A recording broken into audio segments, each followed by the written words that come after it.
tal. Como, aunque luego, vale, no tienes apoyo a ellos, no lo tienes, o suplirlo con una descarga masiva de Climax en esa zona. En el momento justo, en el momento de la ofensiva, no a lo mejor semanal.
Hola amigos de la Historia Militar, bienvenidos a Berumartis Historia Militar, vuestro canal de Historia Militar, Historia y otras muchas cosas, entre ellas estas. Hoy vamos a hablar de un acontecimiento histórico capital, no solo de la historia de España, sino de la historia europea y casi podríamos decir que universal. Y lo vamos a hacer a través de una obra que ha sido escrita por el invitado de hoy, Aitor Díaz Paredes, que si no lo conocéis, hago una breve introducción. Él es doctor en Historia por la Universidad de Navarra.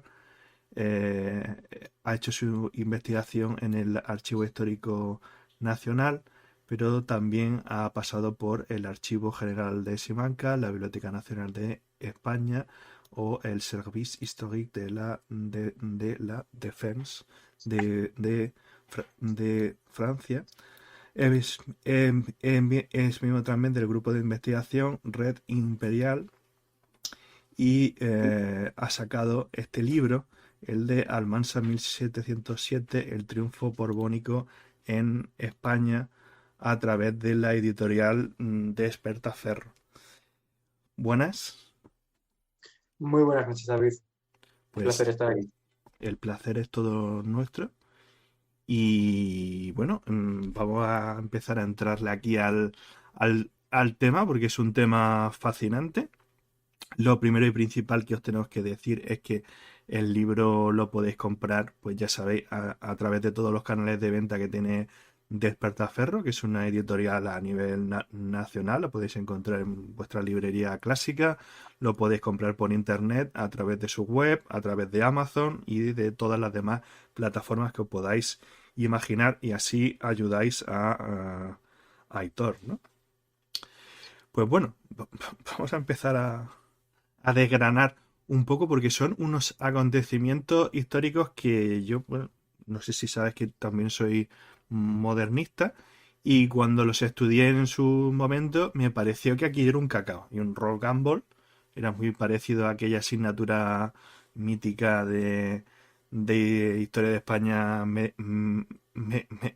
medieval, que era un cacao de nombres y de fechas y de... porque es una época muy muy convulsa, con muchos actores, tanto particulares como, digamos, entes estatales nacionales, y como suele decirse coloquialmente, a perro apaleado todos son moscas, ¿no? Todo el mundo quería hacerse con el vasto y rico imperio que habían creado los Habsburgo y que se había centralizado en la corte de Madrid. Y bueno, es un poco, y eso habría que hacer una primera reflexión, creo. Es un poco una guerra que demuestra que la supuesta irrelevancia que tenía la monarquía hispánica o española, o como la queramos llamar, que hay gente que le molesta el término de monarquía hispánica, no era tan irrelevante al final del reinado de los Austrias, y que, bueno, que las otras potencias en auge, que en este momento van a ser Francia, Inglaterra, las Provincias Unidas, etcétera, pues ambicionan, ¿no? Ambicionan todos esos territorios, tanto los europeos como los ultramarinos, y van a hacer una guerra pues que va a tener muchísimos frentes, no solo el español, pero una reflexión que tú haces en tu obra que me parece muy procedente es que el frente español no era ni mucho menos el secundario, era el donde había que vencer, sí o sí, para decidir digamos, el curso de la guerra por el sentido primigenio por la que estalló. Ya sabes que es la crisis sucesoria de Carlos II. Dicho esto, ya me callo un poco, que tengo tendencia a enrollarme. No, es que el tema da para enrollarse. Bueno, a ver, es una guerra un tanto peculiar, en el sentido, ¿no?, de, como tú has dicho, que es la guerra de sucesión española. Sin España no tiene sentido, ¿no? Es el leitmotiv de la guerra de sucesión, es la disputa, ¿no?, por poner al candidato que un bando u otro quiere poner en Madrid, pero al mismo tiempo es una guerra que, bueno, como bien sabemos todos, ¿no?, pues se combate en los Países Bajos españoles, en lo que hoy en día es Alemania, en el norte de Italia, en fin, es una guerra europea, ¿no? Entonces hay, diríamos, 3, 4 escenarios, ¿no?, que están solapándose, ¿no?, de alguna forma, y bueno, en cualquier caso sí. Ahora luego lo vamos profundizando en ello, pero sí, evidentemente la guerra se tiene que decir en España. De hecho, lo que marca precisamente la guerra, desde mi punto de vista, es lo que pasa en Almansa y lo que pasa 3 años después en Brihuega y Villaviciosa de Tajuña, que es ya, diríamos, como la segunda Almansa, ¿no?, por así decirlo, ¿no?, Sí. que es cuando ya, pues, en diciembre de 1710, pues ya es que queda ya definitivamente ya descartada, ¿no?, la causa ostracista, ¿no? Y entonces, aunque la guerra siga al año siguiente en Europa y luego en España unos pocos años más, circunscrita en Cataluña, pues que realmente ya la guerra se ha terminado, ¿no? Entonces, la cronología es un poco rara. Yo eso lo he tenido que explicar varias veces, lo voy a tener que seguir explicando, pero porque es verdad que la guerra empieza primero en Italia, realmente a España no llega hasta 1704, hay algún conato de desembarco y algún suceso, ¿no?, como el saqueo de la flota de América en Vigo, ¿no?, y demás, pero realmente la guerra hasta el año 4 no empieza en la península ibérica, y hasta los años 5 o 6 no es una situación ya de guerra generalizada en la península ibérica. Sí. Cuando ya en Italia pues llevaban años de guerra, o en Alemania pues ya había tenido lugar la batalla de Blenheim en 1904, ¿no?, en la cual Francia ya queda totalmente desmontada como amenaza para el imperio y para Austria, ¿no? Una victoria aplastante, ¿no?, del ejército británico imperial, ¿no?, con Marlborough y demás. Luego también, si queréis, hablamos un poco de Marlborough y todo esto. El Mambrú este de las canciones de las abuelas, ¿no? Y, Que se quedó eso es, y el tío del duque de Berwick, que es el general que vence en Almansa, ¿no? Esa Europa, ¿no?, que está ahí interconectada, ¿no?, en la cual la aristocracia, pues muchos son primos o sobrinos, etcétera, ¿no? Entonces, ya digo, es una guerra que es que tiene muchísimas aristas, ¿no? Y la cosa era, el objetivo era en la tesis y luego en el libro, aunar todo eso cogiendo simplemente pues unos meses, porque la cronología que abarca con el libro es los meses previos a la batalla de Almansa y los meses posteriores a la batalla de Almansa, ¿no?, con la batalla, lógicamente, pues como el punto así culminante, ¿no?, del relato, pero claro, aprovechando eso para explicar, ya digo, lo que es la época, ¿no? No solo la batalla que tiene lugar en la península ibérica, sino otras como el asedio de Turín o la batalla de Ramillies en los Países Bajos españoles, que es la que sella la presencia española, el gobierno español en lo que hoy en día es Bélgica. Bueno, en fin, tú me vas guiando. Sí, sí, vamos a ver. Yo creo que lo primero es que hacer un ultra mega hiper resumen de por qué, ¿no? ¿Por qué estamos en este conflicto y por qué se da esta situación?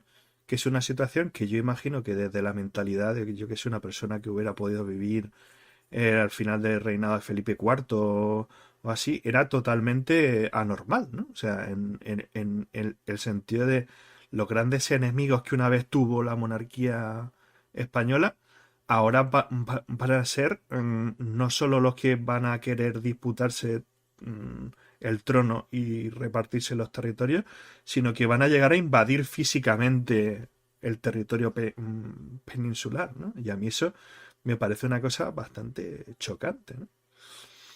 Sí, bueno, a ver, en realidad, una cosa que no se suele enfatizar lo suficiente en ella es cuando se estudian los tratados de partición, los famosos acuerdos, ¿no?, que hay entre Francia, los británicos, ¿no?, para repartirse lo que es la herencia de Carlos II.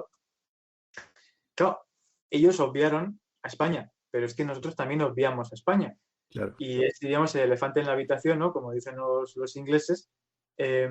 Para empezar, ya digo, es mucho suponer que esos tratados de reparto, llegado el caso, se hubiesen llevado a efecto, ¿no? Porque ya digo, España tenía también su propia, el gobierno, diríamos, ¿no?, de la monarquía española, y yo prefiero hablar de monarquía española para entendernos. Sí. No es que esté mal hablar de decir monarquía hispánica, pero creo que todos nos entendemos más, en fin, de forma más llana diciendo simplemente monarquía española. Bueno, pues digamos, los estadistas, ¿no?, los ministros del rey, o en fin, de la corte. Bueno, ya digo, me cuesta creer, ¿no?, que los tratados de reparto del 98 o de justo el segundo, ¿no?, que hay justo antes de morir Carlos II, se hubiesen llevado como tales a efecto. Luego, ya llegado el momento en el cual fallece Carlos II, pues lo que tenemos es, bueno, pues eso, un auténtico galimatías, como has dicho tú antes, ¿no?, dinástico y geopolítico, comercial, mercantil, todos los adjetivos que queramos ponerle, en el cual, pese a, en fin, a lo confuso que pueda parecer ese cambio que hay en las relaciones internacionales, realmente uno de los grandes acontecimientos del antiguo régimen, abarcando todo el arco, ¿no?, desde el final del Renacimiento hasta las guerras napoleónicas, realmente ese cambio, ¿no?, en la diplomacia, ¿no?, el hecho de que España y Francia se conviertan en aliadas, que es una alianza, bueno, desde mi punto de vista lógica, porque hay una confluencia religiosa, cultural, geoestratégica, de la propia noción de cómo tiene que ser la monarquía, etcétera, que le dan una coherencia mayor de la que puede parecer a ojos de un contemporáneo de hoy en día, y eso también se explica en el libro, ¿no?, cómo los españoles de la época, sobre todo los castellanos o los navarros, los andaluces, que son los más borbónicos, pues ven todo esto con bastante naturalidad, realmente, porque Sí. en primer lugar, nuevamente, lo obvio, Carlos II es que realmente designa al segundo nieto de Luis XIV, al duque de Anjou, como legítimo heredero, ¿no?, que es algo que se puede rizar el rizo todo lo que queramos, pero la realidad es esa, es lisa y llanamente. Y luego, como ya digo, al margen de todo ello, pues hay diríamos, un marco cultural compartido entre franceses y españoles, son las dos grandes monarquías católicas de la Europa occidental. Es una alianza, vamos a decir, bastante más coherente que la otra, ¿no?, que el hecho de que al archiduque Carlos le apoye no solo una gran parte de la corona de Aragón, que es más complejo de lo que puede parecer a primera vista, porque no es un apoyo unánime, no es una guerra civil perfectamente simétrica con dos bandos homogéneos en absoluto. Pero es que, al margen de ello, como saldrá a lo largo de la entrevista, quienes sufragan, quienes apoyan militar, marítima y económicamente al archiduque Carlos no son tanto los austríacos, desde luego hasta 1708, precisamente por el desastre que ha sido Almansa. El imperio no va a mandar a un general ni a tropas. Porque, para empezar, porque ningún general imperial quería ir a España. Sí. Es otra cosa que aparece en el libro y que creo que es tremendamente ilustrativo. Cuando el archiduque Carlos, el pobre, después de la batalla de Almansa, pide un general, diríamos un general en jefe, un generalísimo, como lo era el duque de Berwick en el ejército borbónico, o luego el duque de Orleans y luego posteriormente el duque de Vendôme, que son los que le van sucediendo. Sí. Carlos, el archiduque, lo que quiere es que Eugenio de Saboya, que es el gran general imperial, venga a España. Evidentemente no es el caso, se va a mandar al conde de Schönenberg, que también es un buen militar, pero ya digo, un año después de la derrota de Almansa, cuando pues, ya era muy difícil revertir el curso de la guerra. Entonces, claro, quienes apoyan al archiduque Carlos son los holandeses y sobre todo los británicos, que eso sí es percibido como algo bastante contradictorio. Y la propaganda, Sí. ¿verdad? Y la propaganda borbónica, que dedicó un capítulo, el segundo capítulo, a explicar, ¿no? Pues eso, el empleo de propaganda, de prensa, diríamos gacetas, obras de teatro, canciones, etcétera. Bueno, los fondos que tiene la Biblioteca Nacional, la Real Academia, son una maravilla de estos años. Y vemos pues realmente un discurso pues bastante contemporáneo. O sea, si uno lee la propaganda de la época, sobre todo las gacetas y demás, pues uno entiende bastante bien las razones de un bando y de otro. Ujú.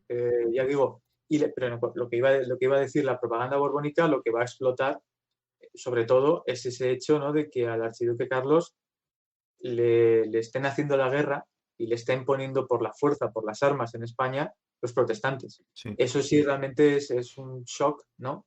Porque además es muy difícil creer que ese apoyo fuese a ser gratuito. Evidentemente lo que querían los británicos era hacerse con el comercio con América. Los franceses también querían eso y ambos bandos van a sacar acuerdos comerciales pues, ventajosos. Los franceses de Felipe V, que luego va a ser uno de los detonantes, ¿no?, entre otras cosas, para que Cataluña o en general el Levante español se vuelvan austracistas, ¿no?, antiborbónicos, porque se ven agredidos, ¿no?, por la competencia que ejercen los comerciantes franceses, ¿no?, en lo que era su mercado, sobre todo de exportación a países protestantes, a los ingleses, los holandeses, ¿no?, de productos mediterráneos. Y ya digo, son los argumentos todos bastante fáciles de entender realmente. O sea, y los españoles de la época, o los europeos de la época, en un sentido más amplio, nos pueden resultar más familiares de lo que podría parecer cuando uno les lee. Eso es cierto. Pero sí, sorprende, ¿no?, 300 años después, el juego diplomático que está teniendo lugar en esos años en Europa. Además, un juego diplomático en el cual, al final, el realismo político pues, siempre se acaba imponiendo. Lo vemos en los meses previos a la batalla de Almansa, que Francia está ya bastante mal, porque Francia durante todos estos años está coqueteando con la bancarrota más absoluta. Sí. Y Francia pues intenta ya plantear negociaciones de paz a expensas de Felipe V. Porque claro, Luis XIV lógicamente quiere que Felipe V se consolide en el trono de España, pero tiene otros nietos. Ante todo, tiene que salvar a Francia, ¿no?, de la monarquía francesa. Lo va a conseguir. O sea, yo creo que Francia es la perdedora, entre comillas, de la guerra, pero tampoco es un desastre para Francia. Más o menos la situación se queda un poquito, no en tablas, ¿no?, pero bueno, no es un desastre para Francia. Pero digo, Francia también, pues eso, va a estar siempre pues negociando con los holandeses o con los británicos, un poco para plantear una salida honrosa, ¿no?, para Francia a unas expensas de España. Entonces, la alianza entre España y Francia, pues, bueno, durante todo el siglo XVIII tampoco descubro nada nuevo, ¿no? No es que sea perfecta, pero claro, en el otro bando, pues, en buena lógica a uno le cuesta creer que una alianza entre una España con el archiduque como Carlos III reinando, pues hubiese sido una alianza sólida con los británicos. O sea, en fin. No. Pero bueno, todo eso se ve en el libro, ¿no? Y me parece también pues, muy, muy interesante, ¿no? Ese juego diplomático de la época. Mm. Bueno, y también hay una perspectiva que introduces que es muy, muy interesante, que es todo el tema de la base social y la base, bueno, del organigrama político, tributario, extractivo, etcétera, y también la buena salud de la que gozaba el sistema de reclutamiento dentro de la península.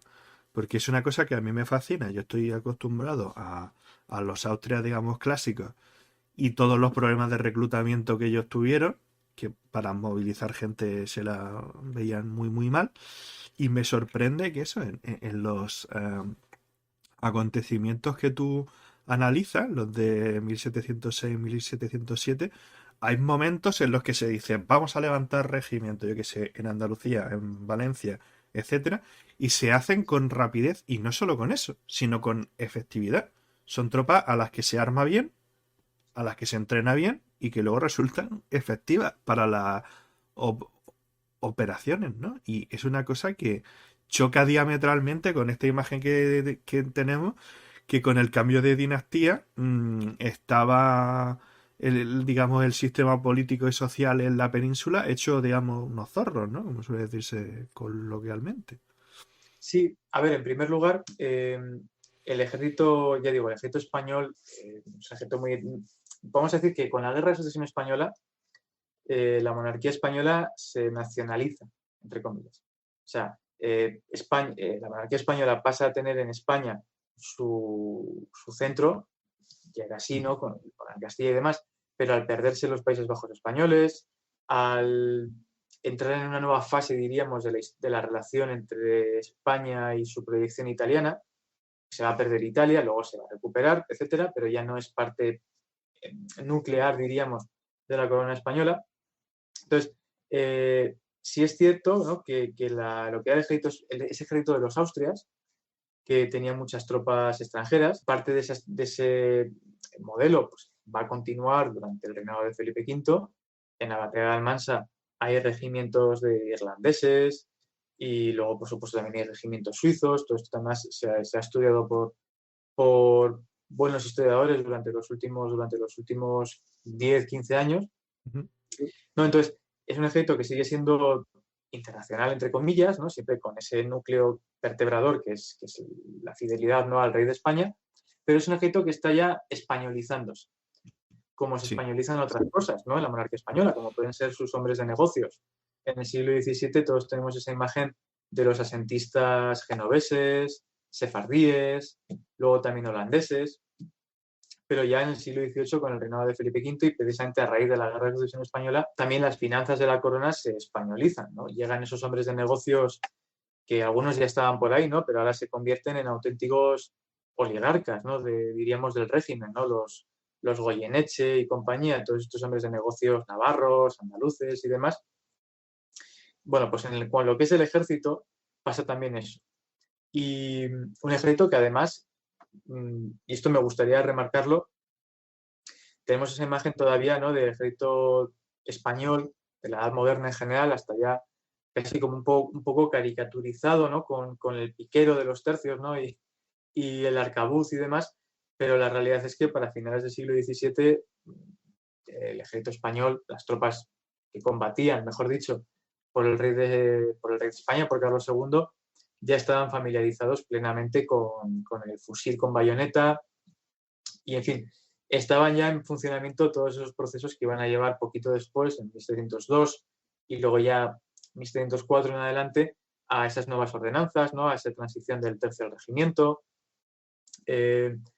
ya la hegemonización del fusil con bayoneta, en fin, todas esas cosas, ¿no? Entonces el ejército español, las tropas, digo, esos regimientos tanto españoles como de otras nacionalidades, pero que combatían por el rey de España, irlandeses, napolitanos, etcétera, pues son tropas que son comparables o homologables a las que tienen los franceses o cualquier otro ejército europeo de la época. O sea, Sí, porque en primer lugar, ¿no? España va a empezar, bueno, o la monarquía va a empezar la guerra con los últimos tercios, ¿no? Los tercios estos Sí, pero, famosos pero ya, de los colores, ¿no? Los amarillos sí, viejos, los morados viejos.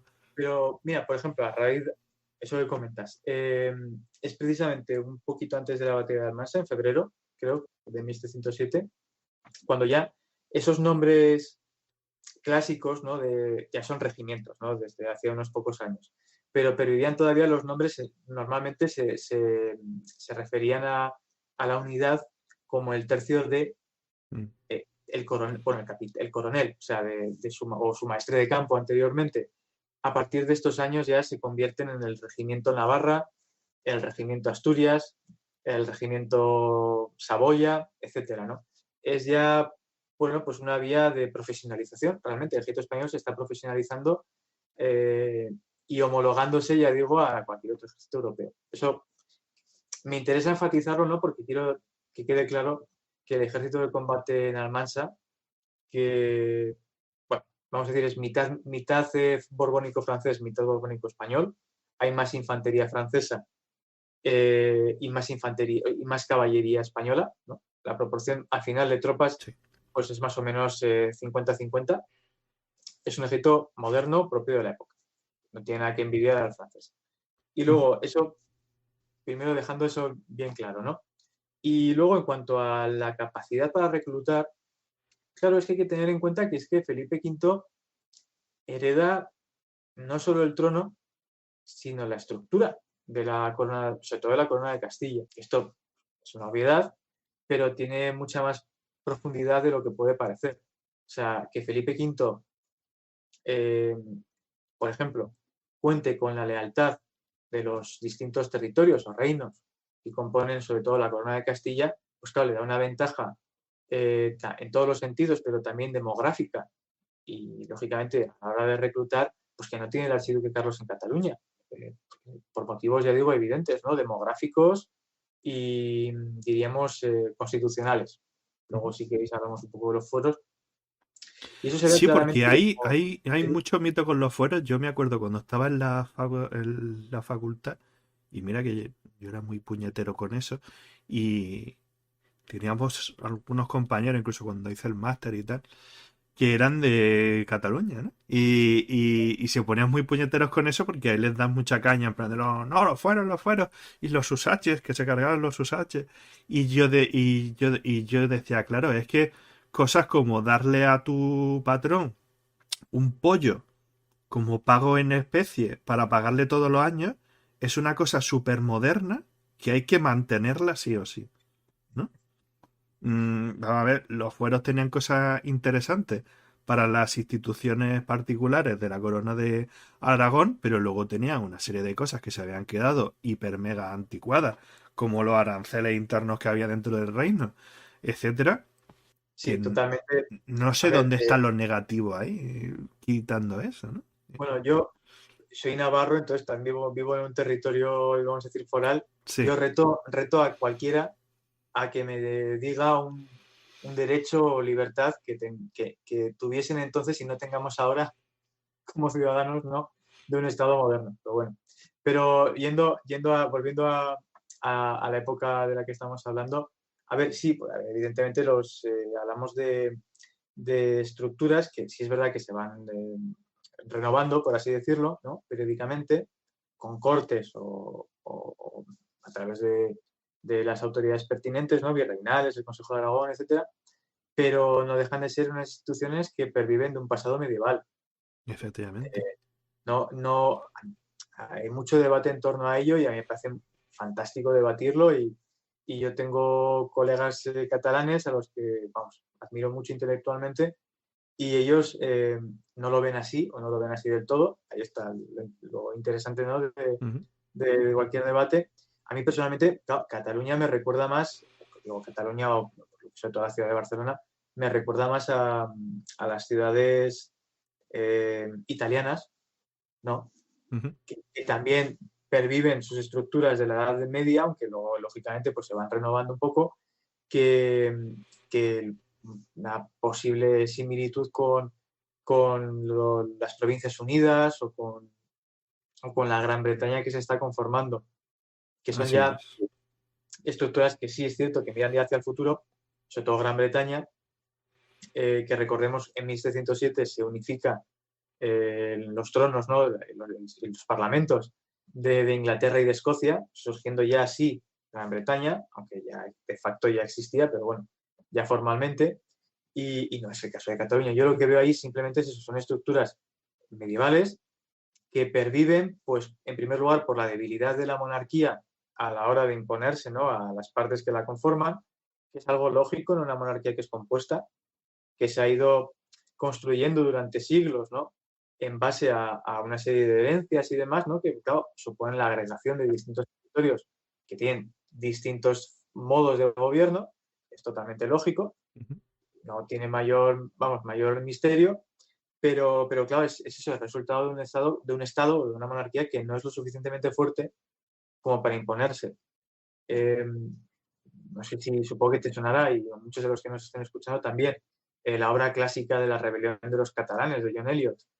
La volví a leer este verano, porque sabía que todo el mundo me iba a preguntar sobre Cataluña cuando saliese el libro. Entonces, quería tenerlo fresco, ¿no? Sí es. Y Yo creo, y perdóname que te interrumpa, que con esta guerra pasa un poco como con las guerras carlistas. Las guerras carlistas se lucharon en muchos sitios, hubo carlistas que no solo fueron vascos ni... cuenta, Pero la gente no se acuerda de ello, porque como en las fases finales de esa guerra se sí, dieron muy localmente en ciertos territorios, pues aquí pasa lo mismo. Como al final se terminó en Cataluña con el asedio de Barcelona y ya con el reprise este de Mallorca y tal, da la sensación de que, bueno, y se ha creado ese relato, ¿no? Como que la guerra de sucesión fue como una cosa de Castilla contra el Principado, ¿no? Y totalmente. Y mm, me parece, vamos a decir, por ser diplomáticos, que es una explicación muy insatisfactoria. Yo personalmente necesito más para, para eso. A mí lo que tú decías, ¿no? Pues es una explicación que cuando uno se mete no termina de encajar, ¿no? Por distintos, ya digo, por distintas cuestiones, ¿eh? Pero simplemente, pues eso, son el resultado de eso, de una monarquía que no se puede imponer. Y pues lo que decía, ¿no? De la rebelión del 40, ¿no? De la Guerra de los Segadores, en tiempos del Conde Duque de Olivares. sí. Pues yo estaba leyendo el libro de Eliot y decía, joder, pero si es casi lo mismo en la Guerra de Sucesión Española. Es una problemática, pues, con diferencias, ¿no? Pero que tiene muchas cosas, muchas concomitancias, ¿no? Muchos aspectos en común. Se llega a una solución en los años ya 50, ¿no? Del siglo XVII, pero es un problema que está ahí larvado. Pero al final es eso,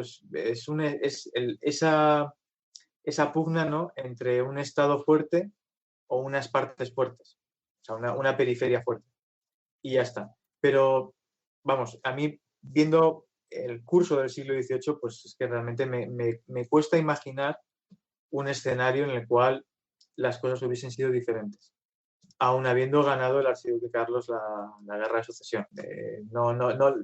Por el mero hecho de que España era un imperio, y un imperio es muy caro. O sea, mantener el ejército y la armada que va a tener España durante el siglo XVIII requería de una extracción de recursos más efectiva, de un mejor control del gasto y de un gobierno más autoritario, más vertical, y eso tenía que englobar por necesidad al conjunto de la península ibérica, simplemente. Al final, siempre Efectivamente. hay que verlo desde el realismo político, no desde el sentimiento o desde una óptica de qué habría sido más justo. Porque claro, como historiador, pues al menos yo no considero que yo esté para valorar qué es lo que habría sido más justo o más respetuoso con la población local de cada lugar. Porque, por ejemplo, un tema muy, muy recurrente es el de la ocupación militar, sobre todo en Cataluña, ¿no? La militarización del territorio. Es cierto, o sea, pasa a haber un capitán general, los corregidores la mayoría, por no decir casi todos, son militares. Se interviene el gobierno municipal por supuesto, de la ciudad de Barcelona y del resto de ciudades, ¿no? Con regidores borbónicos, que es lógico. Si yo gano una guerra y ocupo un territorio, evidentemente voy a poner a partidarios míos en el gobierno de la región y a militares. Tampoco hay que llevarse las manos a la cabeza por ese tipo de detalles, Y por supuesto que hay una ocupación militar y que hay violencia sobre la población civil, evidentemente. Pero es que esa violencia sobre la población civil también se comete por parte de las tropas que defienden al archiduque Carlos. Porque da igual que el soldado sea inglés o austriaco o francés o español, tiene que comer. Y si tú pones a un regimiento de 2 batallones que nunca estaban enteros porque desertaban entre bajas pero bueno, vamos a decir, un regimiento de 1000 hombres, ¿no? Con un par de batallones que no están completos, pero casi. Pues evidentemente eso en una localidad del interior de Cataluña, pero también de Navarra o de Murcia, y eso sale en el libro, como las tropas francesas, regimientos como el Orleans o el Maine, en Navarra generan unos destrozos terribles. Y luego en su trayecto hasta Almansa, pues lo mismo. Y luego cuando llegan hasta Lérida, pues también. O sea, son un par de regimientos que los tengo fichados porque es que eran tipos duros, eran gente pendenciera, ¿no? Es que es la realidad de la guerra. Entonces tampoco podemos entrar en ese tipo de valoraciones. Simplemente ya digo, volviendo al tema. Sí, los fueros son esos, la pervivencia de un pasado medieval y de un estado, de una monarquía que no podía imponerse a esas partes, también porque eran partes que no dejaban de ser periféricas. O sea, tampoco exageremos la importancia de un territorio como Cataluña en el marco de la monarquía española y del imperio español. Bueno, una cosa te voy a decir. En la época de Olivares que tú has dicho antes, de lo de la guerra de los segadores, Sí. als segadors, Cataluña estaba conceptualizada como una de las regiones más atrasadas de la península ibérica. Sí, sí, porque las guerras, las banderías, todo el problema del bandidaje y etcétera, sí, totalmente. También Valencia tenía una conflictividad social muy, muy elevada. Y de hecho, la guerra en Valencia estalla ante todo por un vacío de poder. O sea, lo que hay es una revuelta antiseñorial que hay que fijarse en la Germanía que tiene lugar apenas 10 años antes, la segunda Germanía, no la de Carlos V, sino la de los años 90 del 17, que es una revuelta también eso campesina, y es lo que hay en la zona de la Marina, de Denia, toda esta zona de Valencia. Empieza, ¿no?, siendo una rebelión, sí, austracista, pero bueno, pero se habían rebelado 10 años antes contra un monarca Habsburgo, que tampoco se rebelaban en sí contra el monarca, eran algaradas, ¿no?, que los británicos van a conseguir reconducir, van a saber controlar, pero que durante unas semanas se vuelve algo incontrolado. De hecho, el Ayuntamiento de Valencia permanece leal a Felipe V, o sea, y piden tropas para defender Valencia de los miquelets, de todos estos partisanos, austracistas y demás. Entonces ya digo, es que es un cuadro general muy complejo. Y lo vemos también en el Reino de Aragón, que pasa algo parecido, bueno, pasa todavía más porque también, claro, el Reino de Aragón, si cabe, todavía tiene menos población, la única ciudad relevante pues es Zaragoza, y vemos como el norte, la zona de Jaca, y luego toda la parte occidental, ¿no?, de Tarazona, Borja, toda esta zona del Moncayo, es borbónica, y decididamente borbónica además, o sea, resiste. Entonces, bueno, sin más, tampoco vamos a entrar en pueblo por pueblo, ¿no? Sí. Pero son muchos, además, también los pueblos que, por ejemplo, Molina de Aragón, que esto, por supuesto, lo vio un amigo mío que estaba investigando en Nápoles justo después de que el libro hubiese ido a imprenta. Cosas que pasan, ¿no?, cuando uno ya ha terminado algo y de repente, tienes que meter esto en el libro y ya se ha ido a imprenta, ¿no? Pero me comentaba una anécdota muy, muy divertida, pero muy ilustrativa. En Molina de Aragón, cuando pasa el archiduque, cuando va hacia Madrid, por supuesto, se rinden. Pobre gente, es que eran localidades pequeñas, no estaban defendidas apenas, 4 milicianos, y se rinden y nombran, por supuesto, como rey al archiduque, ¿no?, como Carlos III. Cuando llegan las tropas borbónicas, pues son todos borbónicos y aclaman a Felipe V. Y los austracistas no anotan eso, ¿no?, en el diario de campaña, que esta gente, lo mismo, no nos podemos fiar de nadie, ¿no?, porque según avanzamos en una dirección, lo que dejamos atrás, pues puede cambiar de bando en cualquier momento. Bueno, si te parece, vamos a ir transicionando a lo que se, bueno, a lo que se narra en el libro, que es un poco el contexto, ¿no? Lo que lleva a este enfrentamiento, la situación tan particular, por ejemplo, por la pugna por ocupar Madrid, luego irse porque no la podían mantener, y la situación que lleva, que es una premisa muy interesante, porque el libro empieza como con em, dejando claro que la victoria estaba al alcance de la mano del bando austracista. Y cómo se escapó, ¿no? Y cuáles son las claves que llevan a esa derrota, que van mucho más allá de los acontecimientos de la batalla propiamente dicha, ¿no? Sí, a ver, yo empiezo el libro con esa escena, ¿no? De un eclipse de sol, pues me parecía una imagen muy bonita, ¿no?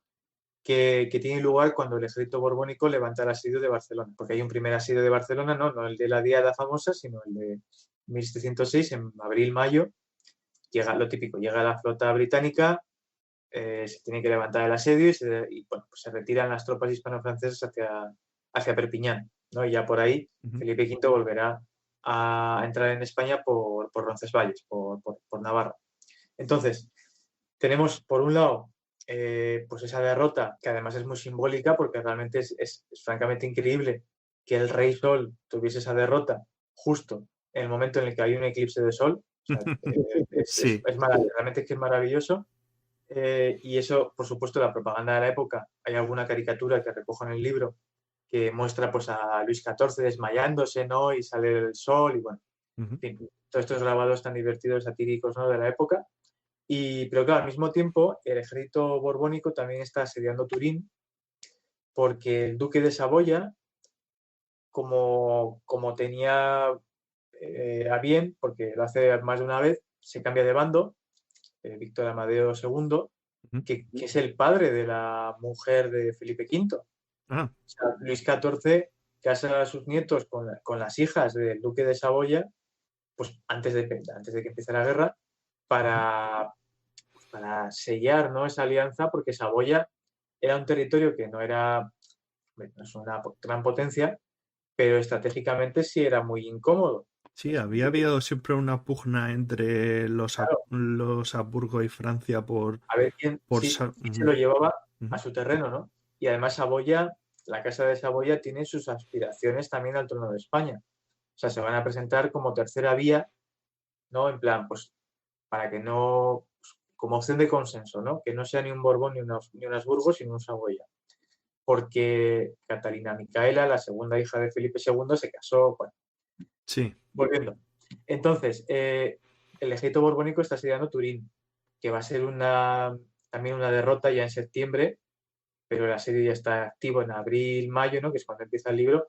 Va a ser una derrota terrible, porque es una derrota que implica la pérdida no solo de una batalla que parecía que estaba ganada, porque realmente es por culpa de las dudas en el mando francés la razón por la cual no se toma Turín, pero claro, con la pérdida o el fracaso en el asedio de Turín, también colateralmente en pocos días se va a perder Milán, el ducado de Milán, que era una de las joyas de la corona, ¿no? de España. Y es que también en mayo del 6, en Ramilly, en el norte, ¿no? en lo que hoy en día es pues, la frontera entre Bélgica y Francia, pues se pierde otra gran batalla. Esta la gana en particular el duque de Marlborough, y es una derrota también pues, catastrófica porque implica que Bruselas, Amberes, Brujas, Gante, todo lo que hoy en día es Bélgica, ¿no? Y entonces los Países Bajos españoles, pues también se va a perder. Entonces, claro, en buena lógica, pues realmente en la primavera de ese año, que es cuando empieza el libro, pues que parece que se va a perder la guerra. Lo maravilloso es ver cómo se da la vuelta a la situación y sobre todo se consigue revertir toda esta tendencia en España gracias al genio militar del duque de Berwick, que en esos momentos está defendiendo Badajoz, en el otro extremo de la península, pero ve muy bien la jugada. O sea, él ve que ha fracasado lo de Barcelona, pero es que al mismo tiempo, bueno, antes, técnicamente, ¿no? Ya en abril, hay un ejército que viene desde Portugal, comandado por el conde de Galway y el marqués de las Minas, ¿no? Con tropas, pues eso, británicas, portuguesas, holandesas, los hugonotes, no hay mucho protestante francés exiliado que combate contra Francia, ¿no? Todas estas luchas, ¿no? Igual que había irlandeses católicos en el ejército borbónico español y francés. Y entonces Berwick lo que ve es que si se planta batalla a ese segundo ejército enemigo que viene por Extremadura y se pierde, ahí sí es jaque mate. Ahí ya no hay ejército, ¿no? Sí es verdad, como os ha señalado antes, que en Andalucía y en Murcia se van a levantar un montón de regimientos a toda pastilla, durante el verano sobre todo, que es realmente asombroso, ¿no? Porque eso es algo que es un mecanismo que, salvando las distancias, recuerda un poco a la guerra de independencia. Sí. O sea, juntas, ¿no? De cada reino, de Jaén, de Córdoba, Granada, Murcia, Sevilla, que de forma pues, autónoma levantan regimientos, ¿no? Y para coordinar la defensa de Murcia, que no podía caer. Porque si caía Murcia, pues podía caer Andalucía y entonces pues, era un dominó, ¿no? Entonces Berwick ve todo este riesgo, ¿no? de plantar batalla en campo abierto y lo que hace es retirarse, sencillamente tierra adentro. Ancha es Castilla. O sea, tenía muchos cientos de kilómetros, ¿no? para meterse hasta el interior de Castilla. Entonces va retrocediendo por la provincia de Cáceres, Salamanca, Segovia. Y claro, el ejército enemigo, aliado, los británicos y compañía, pues van tomando Alcántara, Plasencia, Ciudad Rodrigo, Salamanca, Segovia. Y a final de junio, pues ya están en Madrid. Entonces, claro, realmente, pues eso, parece que es que la guerra está perdida, pero para nada. O sea, lo que hacen los británicos es el mismo error que había cometido Felipe V un poquito antes, que era empeñarse en tomar la capital del enemigo. O sea, una guerra no se termina tomando la capital del enemigo, y menos una guerra que es de desgaste. O sea, esto otros generales a lo largo de la historia lo han visto perfectamente, incluso en la propia España. O sea, tomar Madrid pues no era una prioridad necesariamente. Lo que era importante era asegurar el resto del terreno. Entonces lo que hace Berwick es atraer, pues una trampa de miel, por así decirlo, atraer al enemigo, aislarlo completamente y al mismo tiempo él rearmar al ejército, ¿no? En Castilla, en el interior de Castilla, en la zona norte de Guadalajara, con tropas de refuerzo que vienen también de Francia, mientras al mismo tiempo se está creando una segunda fuerza, diríamos, en el sur de España, ¿no? En Murcia y Andalucía. Y claro, para cuando los austracistas se quieren dar cuenta, pues es que están solos en el interior de Castilla. El archiduque Carlos va a salir de Barcelona pitando, va a pasar por Zaragoza, le van a jurar en Zaragoza, como Carlos III, pero no va a poder llegar a Madrid, se va a quedar en Guadalajara, porque ya la situación ya se había perdido. Y eso es una prueba también de, ya digo, de los errores tácticos de un bando, del genio del duque de Berwick. Si me dejas que te haga la postilla, así como curiosidad, esto es un concepto que tienen los chinos, porque la concepción del poder que tienen los chinos es que el poder se crea de la periferia hacia el centro, mientras que la concepción, digamos, occidental es que el poder radia desde el centro hacia la periferia. Entonces, aquí tenemos un caso en el que se toma el centro, pero es la periferia la que crea ese nuevo contrapoder y vuelve a tomar el centro, ¿vale? Sí, eso es. Al final lo digo en el libro, es la guerra de sucesión española en España es como un péndulo. O sea, hay esos movimientos pendulares, ¿no? De un lado a otro de la península que también crea un escenario bélico pues muy especial en Europa. O sea, si uno se fija en la guerra en otros puntos de Europa, es mucho más estática. O sea, es una guerra de asedios, es una guerra de posiciones. La guerra en España tiene una movilidad increíble, comparable pues a la guerra que se hace en el este de Europa. Sería lo más parecido. Cambia el terreno, ¿no? Y la climatología. El sistema defensivo de los Austrias estaba pensado para proteger la frontera, pero una vez que tú entras dentro del territorio, no había prácticamente fortificaciones de nombre. Además, fortificaciones que fuesen modernas. Hay castillos, hay fortificaciones de origen medieval, ¿no? Pero es así, es así. no hay esas ciudadelas que puede haber en el interior de los Países Bajos, por ejemplo, o de Alemania, o de la propia Italia, ¿no? Eso no existe en España, en el interior. Entonces, claro, eso da pie, eso y la escasa densidad de población, la propia orografía, pues da pie a una guerra pues muy casi de película del oeste, muy Sí. de caballería, ¿no? Y de caballería ligera y de dragones, ¿no? Que también, pues bueno, le da una plasticidad y es una belleza estética también a los hechos bueno, que si hubiese tenido lugar en otro lugar de Europa, pues no habría tenido. Es una guerra muy para que la pinte Ferrer Dalmau, ¿no? Pues por ejemplo, totalmente. Y no, pero ya digo, es lo que Berwick sabe ver muy bien. Él entiende la jugada. O sea, él además 2 años antes ya había intentado ocupar Lisboa, la primera campaña de la guerra, en el verano del 4, y él, claro, él ahí experimenta muy bien lo que son, para empezar, los problemas logísticos en el interior de la península ibérica, y en segundo lugar el calor del verano. Creo por ahí que la guardo como un tesoro, una referencia que era de las campañas del Gran Capitán. Pues en las campañas del Gran Capitán, en la marcha forzada, porque hizo una marcha forzada para llegar a Ceriñola, hacía un calor del copón porque era verano en el sur de Italia, que es más o menos equivalente al calor que puede hacer aquí. Y Sí, los lasquenetes alemanes tiraron ahí en un descampado a descansar, donde no había mucha sombra. Se pasaron un poco con la cerveza también porque tenían sed. Y hubo bastantes que es que no se levantaron.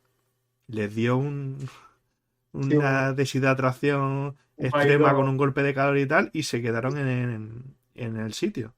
pues es tal cual lo que puede pasar en la península ibérica. Entonces, claro, Berwick sabía cómo era la guerra en España y los demás no lo sabían, no lo tenían interiorizado como él.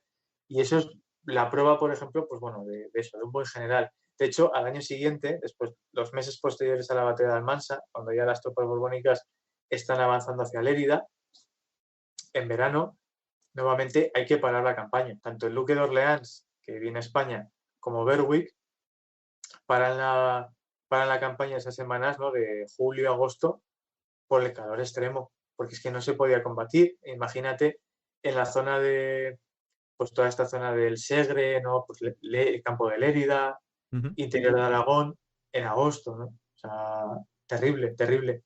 Para todo, para la alimentación, la conservación de los alimentos, las Claro. enfermedades, es que son mil ramificaciones, ¿no? Entonces, bueno, pero eso, que Berwick supo ver muy bien la jugada y los otros no, los aliados no, se empeñaron.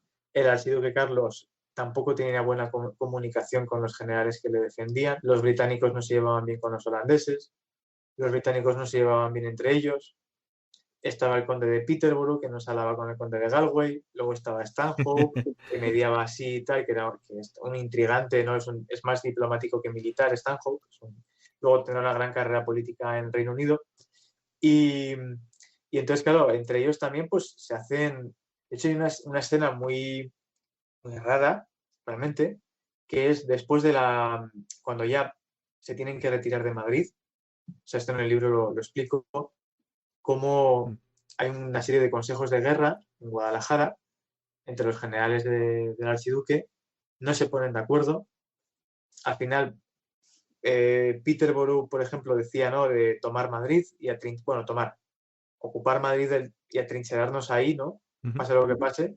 Al final cambia de opinión y bueno, se impone, vámonos a Valencia, ¿no? Nos retiramos hasta Valencia, pero imaginemos en agosto, lo reitero, el retirarte a pie o a caballo, me da igual, Porque ellos desde no Madrid hasta tenían Valencia, uniforme de verano. Era el mismo para verano y para invierno. tal cual. Y En uniformes era... además andrajosos, bueno, imaginémonos cómo estaban esos pobres soldados, sobre todo los que venían desde Portugal, que en unos meses habían hecho a pie la marcha, ¿no?, desde el Alentejo, Extremadura, Salamanca, Madrid, luego tienen que cruzar toda la Mancha hasta llegar a Valencia, los pobres, ¿no? Y hay una escena muy curiosa en la cual al archiduque Carlos le dejan solo en esa retirada, se van y casi le capturan los borbónicos. O sea, podría haber incluso terminado la guerra ahí, al menos la campaña, porque, bueno, ahí siempre hay movimientos, ¿no? Siempre está la sombra de la duda en el mando aliado, ¿no? Por eso, porque entre ellos se odian. Y a su vez representan intereses muy distintos. O sea, los holandeses a estas alturas de la guerra, a los holandeses lo que les preocupa es que Francia no les invada. En el momento en el que los Países Bajos españoles ya están bajo ocupación militar británica y holandesa, pues que a los holandeses les da igual quién reine en España. Claro. Claro, y los británicos, pues a su vez, pues tampoco les cae muy bien al archiduque, porque para empezar, le tienen que sostener completamente. Ven cómo el archiduque no es capaz de imponerse en su propio territorio a la hora de reclutar. No hay apenas, bueno, directamente es que en Almansa no hay regimientos propiamente ostracistas. O sea, yo prefiero hablar del ejército aliado y no del ejército ostracista, porque el término ostracista implicaría que habría tropas ostracistas, y no las hay. No las hay. En Cataluña hay regimientos de milicias, que al final pues son a efectos prácticos tropas, ¿no? Pero el peso que tienen es mínimo en la guerra. Y, en fin, eso. Entonces el archiduque Carlos pues es que está muy desprotegido. Y eso Berwick pues lo sabe explotar muy bien. Es un gran militar, el duque de Berwick. Pues sí, si quieres podemos hacer un pequeño inciso. Sí. No sé si estás muy puesto en el tema, yo imagino que algo sabremos entre tú y yo, que es el tema de explicar un poco cuál era el paradigma militar que había en la época, en cuestión de armamento, logística, etcétera, porque bueno, estamos en un canal de historia militar, yo imagino que a la gente a ese tema le gusta especialmente, y para no ceñirnos solo a lo que son los acontecimientos de tal se movía a tal sitio y se alojó en tal y luego ¿no? Porque bueno, es una época muy interesante. Yo tengo amigos de estos que hacen recreación histórica de ese periodo, tanto en Cataluña como los que recrean la batalla de Almansa. No voy a poner fotos porque no he pedido permiso a Jordi Bru, ni a Balisca, ni a otros que hacen fotos allí, y no quiero que luego, en fin, me echen la bronca. Pero lo podéis buscar en Google, buscáis recreación histórica batalla de Almansa, os saldrán un montón de fotos, ¿no? Y es una época muy interesante porque en el norte tenemos la Gran Guerra del Norte, con estos suecos que se irían un poco la manta a la cabeza, hacen cosas bastante espectaculares. Y también tenemos estos conflictos, ¿no? Y es un cambio, ¿no? Del paradigma militar que se da en las últimas décadas del 17 y que ahora se va a ir imponiendo con cierta fuerza. No obstante, las tácticas que se utilizaban no son exactamente las mismas tácticas que se van a utilizar, por ejemplo, en las décadas de 1740, 1760 y ya las de finales de siglo, que ya digamos eran un poco pre-napoleónicas, porque sí que es verdad que en campo abierto pues se forma digamos líneas con cierta profundidad. Todavía no son líneas de esta tipo la delgada línea roja, pero es un tipo de guerra muy interesante porque hay algunos lugares del mundo en los que todavía no se había desechado el uso de la pica. Por ejemplo, en los virreinatos españoles en América tardaron un poco más, porque por ejemplo hay una referencia que es un cuadro que es la entrada del arzobispo virrey Morcillo en Potosí, que se da poco después de la guerra de sucesión, y ahí vemos unas milicias del virreinato del Perú y hay gente que va con pica, ¿vale? Y que van con arcabuces estilo antiguo, de los de mecha. Ent- ent- entonces, claro, es una época en la que van cambiando muchas cosas, ¿no? Bueno, si quieres, vamos comentando ese tipo de detalles. No me gusta hablar mucho yo cuando tengo un invitado porque me parece un poco soberbio y además yo tengo tendencia al monólogo, ¿no?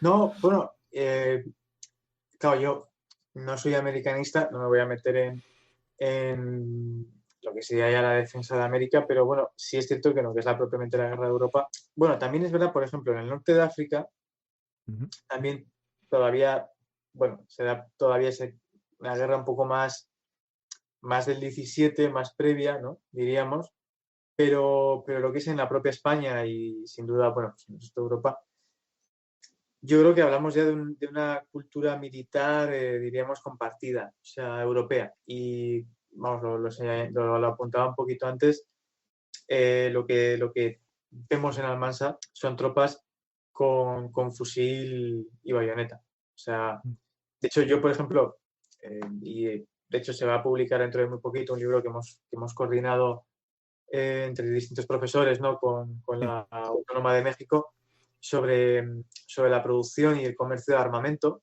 en el Ujú. Imperio Español durante la Edad Moderna.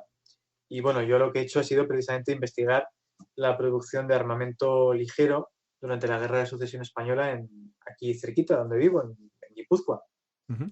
en las Reales Fábricas de Armas. Le decían entonces de Cantabria. Cantabria era un concepto mucho más vago que ahora, ¿no? Más amplio y se refería también pues, eso, a Vizcaya, Guipúzcoa y demás. Y lo que tenemos es, si uno manejando toda la documentación de los archivos, uno ve cómo todavía en los años 90 del siglo XVII se siguen fabricando mosquetes, ¿no? Y todavía quedan arcabuces. En Ujú. la Guerra de Sucesión Española ya solo se fabrican fusiles, en cantidades, diríamos, grandes, ¿no? Sí. De plan 15.000, 20.000 fusiles al año, ¿no? Con las bayonetas correspondientes. Ya no se piden mosquetes ni arcabuces. Se mandan también a América ya fusiles, Ujú. a Cartagena y demás, desde el puerto de Pasajes. Pero ya te digo, lo que pasa es que, claro, lógicamente, evidentemente, en los almacenes todavía queda armamento, o sea, no seamos eso, rígidos. O Ujú. sea, lo que tú dices, por supuesto que seguía funcionando el sistema de mosquete de chispa o piquero, Sí. bueno, pica, caballería y demás con lanza y tal, pero ya te digo, en lo que es en la Europa occidental tenemos ya un proceso de homogeneización, diríamos, en el armamento, en materia armamentística. Luego también en lo que respecta a los uniformes. Pues claro, yo aquí soy un poco rancio, ¿no? O aguafistas, Sí. pero es que, claro, los uniformes, claro, en nuestra mente, pues vemos al soldado perfecto. O sea, con su ropa bien. Pero la realidad es que pues era todavía un poco a la Caótico. vera de un poco caótico, ¿no? Pero sí es cierto que ya, hombre, se tiende, ¿no? a ese uniforme blanco, ¿no? Del 18 español, pero claro, sobre todo en esos años centrales de la guerra, que son un poco más caóticos, Sí, que era pues por sí, influencia francesa, porque los regimientos franceses de infantería tenían de base normalmente el color blanco con con la poca manga y el cuello de diferentes colores, pero era como un código un poco para uniformizar los dos reinos con esto de los pactos de familia que sí, no, y hubo. de hecho, en muchos, luego en la industria textil española, en Cataluña, por ejemplo, se va a desarrollar precisamente por la demanda militar de uniformes, pero en los años de guerra, aunque también se fabrica aquí en España, lógicamente, porque ya hay una tradición textil de antiguo, pero se compran muchos uniformes a proveedores franceses, ¿no? Mm. Y sí, con esas hechuras, ¿no? Bueno, esos modelos, diríamos, pero nuevamente, o sea, es mucho suponer, es como con los números de los regimientos. Vale, de acuerdo, sobre el papel tenía 600 hombres el batallón.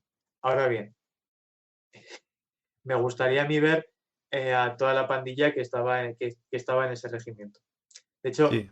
siempre los militares y tal, o otros personajes, ¿no? En el libro, pues como el obispo de Cartagena, Belluga, que es un Ujú. personaje muy conocido de la época, se refieren a todos estos, vamos a llamarlos un poco desgarramantas, con cariño, Sí. siempre el cariño, ¿no? y la simpatía por los soldados rasos, pero bueno, pues eso. No, y luego también, y eso también lo comento un poquito en la batalla, a mí, por ejemplo, a mí me encanta, bueno, no lo digo así en el libro, pero a mí, por ejemplo, me gustan mucho los videojuegos de estrategia, los Total War y demás. Ujú. Y tú ves, ¿no? Bueno, hay un sistema de moral también, y hay desbandadas también en el videojuego. Sí. pero uno ve las líneas no perfectas, etcétera. Claro, luego ves que la batalla, por ejemplo, la batalla de Almansa, realmente dura un par de horas. Mm. Es 2 horas y media, no llega a 3 horas. Es una batalla, vamos a decir, eh, breve, teniendo en cuenta la extensión en kilómetros que tiene, Sí, ¿no? Vamos. Pero claro, es que uno lo entiende. O sea, uno se pone en el lugar de ese soldado raso que tampoco tiene necesariamente experiencia. En muchos casos, yo he buscado en los libros de los regimientos, ¿no? En Simancas, buscando en los años 20, 30 del 18 a gente que ya fuesen oficiales, pero que 20 años antes hubiesen estado en Almansa como soldados. Y he encontrado. Y pues, muchos eran chavales de 18 años y no tenían ninguna experiencia en combate. Entonces, hay que imaginárselos intentando mantener la formación, sí, viendo cómo le viene una carga de caballería e intentando, pues eso, disparar cuando tiene que disparar, ponerse en formación en línea con sus compañeros y aguantar hasta cuando tenga que aguantar, etcétera, ¿no? Entonces, está el reino de la geometría, que es perfecto, ¿no? Y luego está sí. la vida real. Y yo creo que eso, en la batalla, en esta y en tantas otras, pues antes he hablado de la guerra del norte, pues en Poltava, por poner un ejemplo. Sí. Tenemos eso, y luego pues eso, la caballería, que la caballería no es tan fácil de representar como la infantería, ¿no? Imagina a los soldaditos, ¿no? Pero la caballería en la batalla de Almansa es decisiva. Realmente la batalla la decide la superioridad numérica borbónica, por Sí. supuesto, Una, pero también el empleo de la caballería. una curiosidad que os quiero comentar sobre esta época. En los reglamentos del siglo XVIII, casi todos los ejércitos europeos, y incluido el de España, los soldados, primero, además del fusil y de la bayoneta, llevan un espadín. Sí, Los llevan todos por reglamento.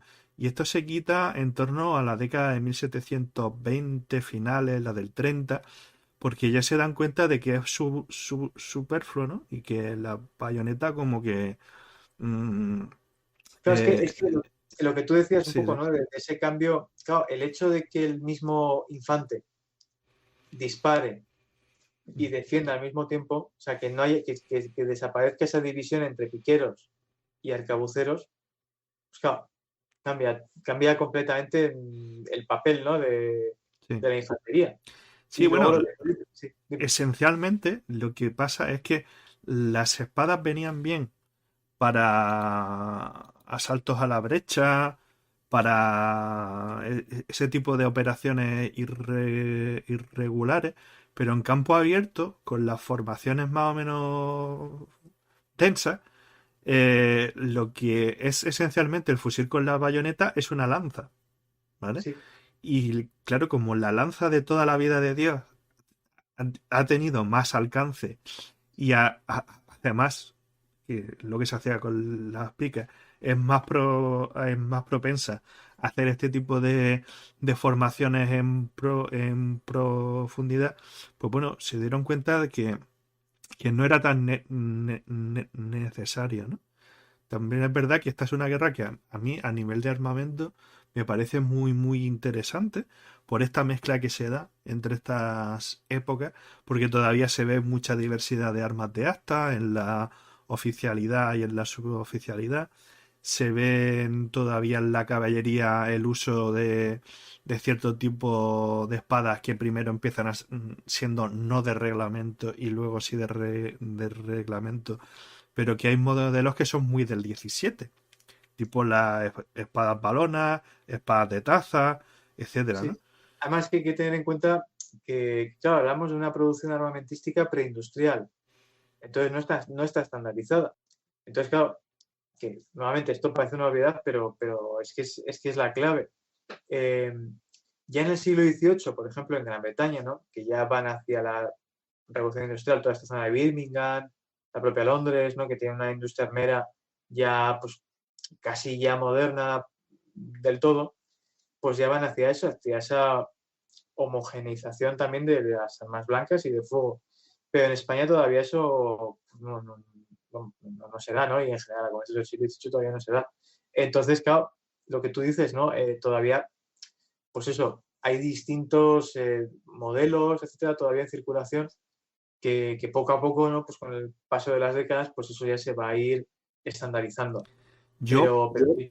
personalmente, como mis gustos son los que son y soy de una época más temprana, a mí me parece que la guerra se echa un poco a perder a partir de esta época, porque me gustaba mucho la época en la que había mucha diversidad y mucha anarquía y no había uniformes y todo eso, porque es muy vistosa. Sin embargo, permanece un pozo, ¿no? Porque, por ejemplo, de la época de los tercios antes, ¿no? Se decía que los soldados pues eran gente muy bravucona, que le gustaba mucho vestirse de forma muy elegante, con colorina y tal. Y todo eso se conserva pues prácticamente hasta las postrimerías de la Primera Guerra Mundial. Que periodos de la historia, yo qué sé, la década de 1850, que los hombres burgueses se vestían con los levitones estos de colores pardos y tal, pero tú como soldado pues tenías unos pantalones rojos, no sé qué, unas cosas súper vistosas y tal, porque se había quedado como esos conceptos en el mundo militar, ¿no? Y aunque se meten, digamos, los uniformes en las décadas anteriores, en unos países antes y en otros países después, siguen conservando un poco esa tendencia, ¿no? Porque en una sociedad, a lo mejor en 1740, en la que tú vas por la calle y ves un tipo con un chalequito marroncito y con una casaca de un color así más tal, y hay un soldado que va de blanco nuclear, con una poca manga a- azules, ¿no? Es una cosa que destacaba visualmente, ¿no? Y luego también hay que tener en mente que, claro, estamos hablando todo el rato del ejército, diríamos, regular, pero también están las guardias reales, que son, ahora precisamente en España con Felipe V se crean los regimientos de guardias, la de Palones, la italiana y tal de caballería, y también, pues bueno, claro, también hay, Sí. es curioso ver otro cambio, ¿no? Que hay en esta época, un poco siguiendo con lo que estabas comentando, es eh, como el soldado, sí es verdad que yo diría que ya se ha perdido ese soldado pues del Renacimiento, ¿no? Del siglo XVI, ¿no? Es un soldado que suele por lo general, vamos, casi siempre venir de una extracción social muy, muy humilde Mm. o directamente desde la pobreza o incluso la indigencia o convictos. O sea, una cosa una anécdota pero que es ilustrativa. Yo mirando listas, ¿no? De un regimiento en Madrid, del regimiento de Madrid que se levanta en estos años, Ujú. me encontré con que el primer soldado era de mi pueblo, era de aquí de Navarra, de Estella. ¿Qué posibilidades había, no? O sea, para empezar, ¿no? Yo me quedé en plan, no puede ser. Y es que este chico, es curioso, pero este chico que era de un pueblo de por aquí al lado del mío, en la descripción física que hacían de él, que son también muy, muy curiosas, ¿no? Porque no son políticamente correctos. O sea, si estás mal hecho, si estás tal, pues te ponen maltrecho de no sé qué, o Sí. poco pulido, tal. Y este chico tenía una cicatriz que le atravesaba el cuello, pues probablemente pues porque tenía algún tipo de pasado, bueno, conflictivo, ¿no? Algo le habría pasado, le habrían hecho, bueno. Pero al mismo tiempo, y ese es uno de los puntales del proyecto borbónico, así como ese ejército raso, pues es eso, es gente pues, del pueblo llano y por lo general gente pobre, se crean esas guardias reales y luego se prestigia la carrera militar. O sea, el ejército Sí. español del siglo XVIII y en general en Europa son ejércitos, cuerpos ya con una oficialidad que viene a ser posible de la aristocracia y si no Mm. en general de la nobleza. Entonces, la profesión militar diríamos que había perdido un poco de prestigio durante el siglo XVII, siempre hablando en general, y en el siglo XVIII también cambia eso. O sea, la profesión ya, ser militar, ser oficial, ya no tiene con una connotación también de ascenso social o de prestigio, que más o menos se había perdido y vamos, que es evidente en el siglo XVIII ni nada más que ver los generales que hay Sí. durante la época borbónica. Son todos, la mayoría son gente, bueno, gente de bien, vamos a decir.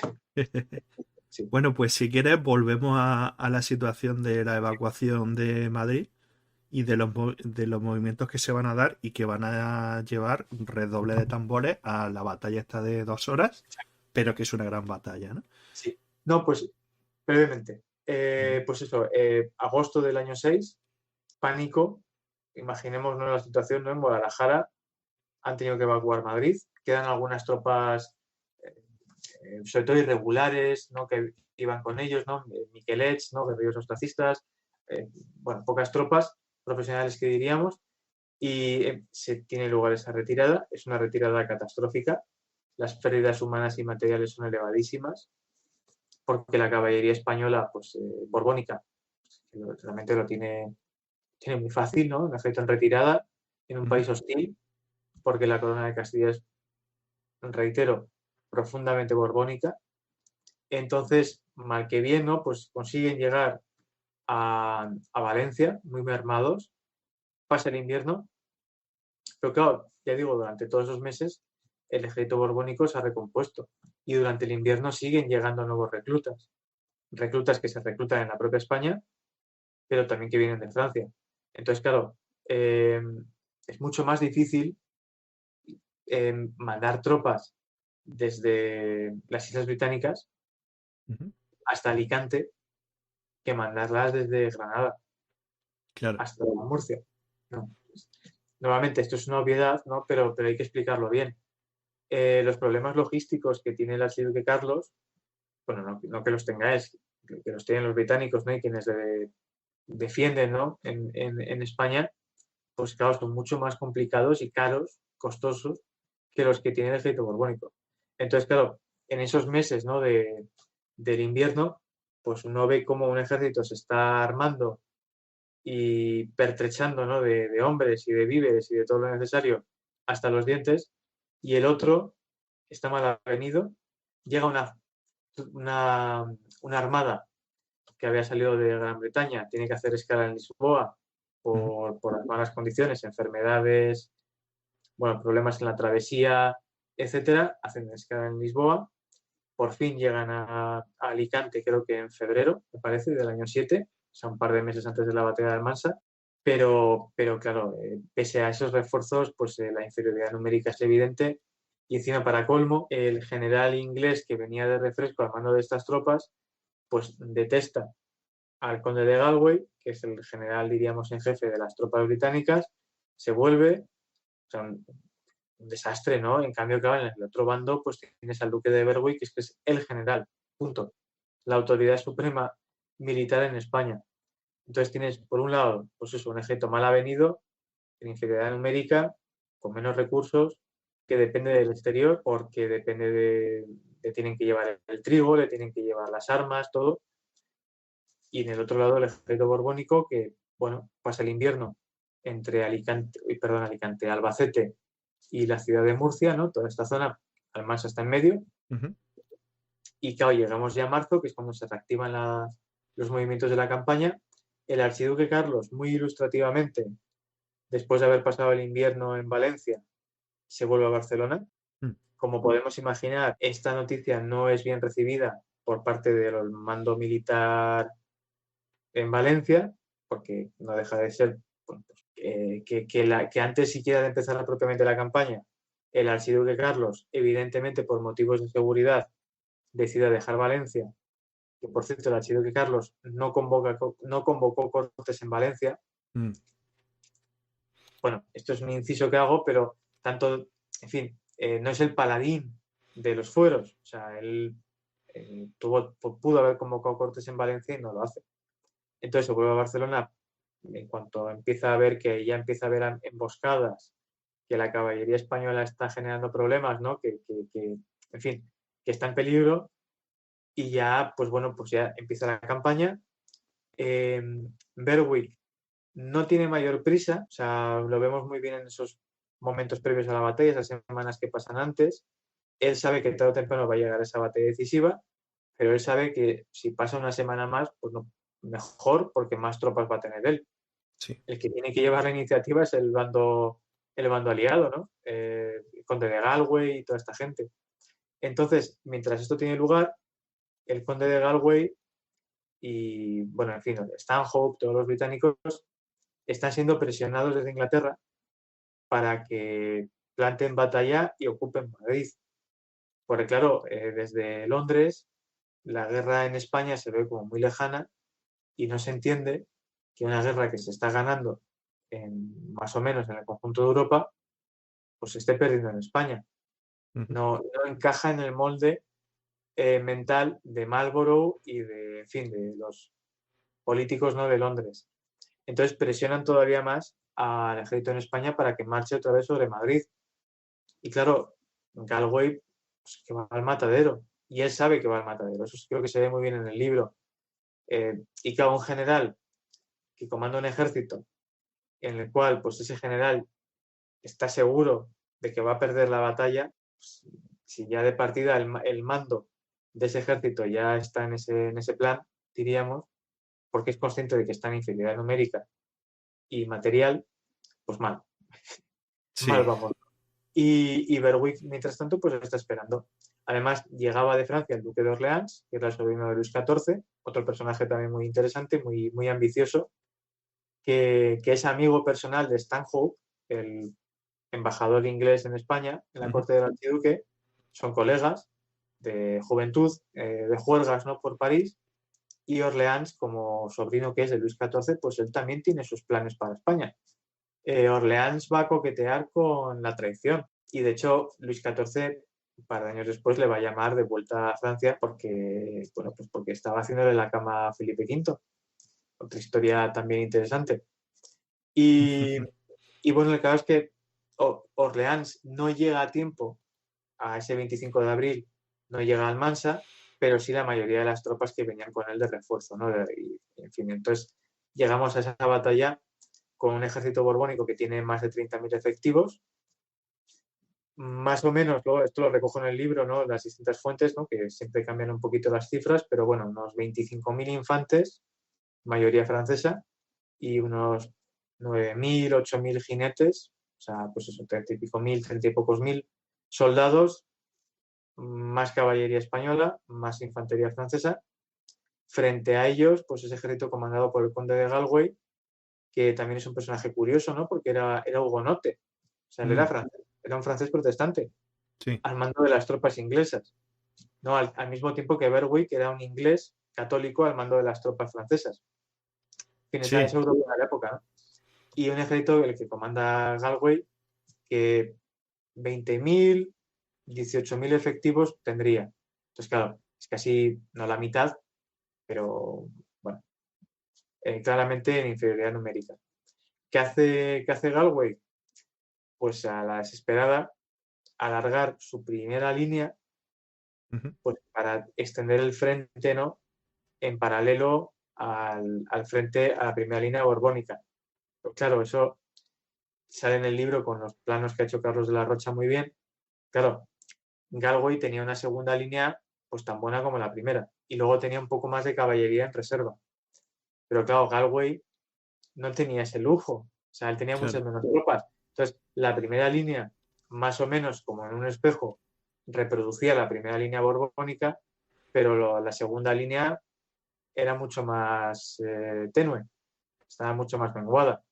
Entonces, Galway lo fía todo a ganar la batalla en los primeros compases. Si la batalla se prolongaba, como fue así, pues que la superioridad numérica era aplastante. Y es lo que pasa.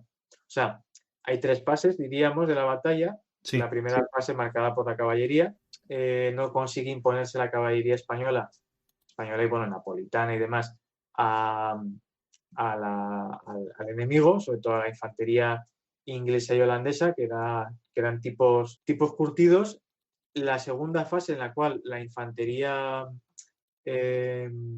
inglesa, etcétera, está a punto de desbordar a la infantería española y francesa, pero claro, la segunda línea de infantería pues, llega y lógicamente pues va empujando al rival, y a la tercera fase en la cual los flancos del ejército aliado se derrumban, la caballería borbónica entra a saco, rodea completamente a la infantería enemiga y ya está. Las bajas son terribles. O sea, pensemos con el ejército que, vamos a decir que tenía, pues eso, 18.000, 20.000 soldados, tiene pues entre 8.000 y 10.000 prisioneros y más de 5.000 muertos. O sea, Sí. unas bajas del 75%. Es una barbaridad las bajas que tiene ese aliado.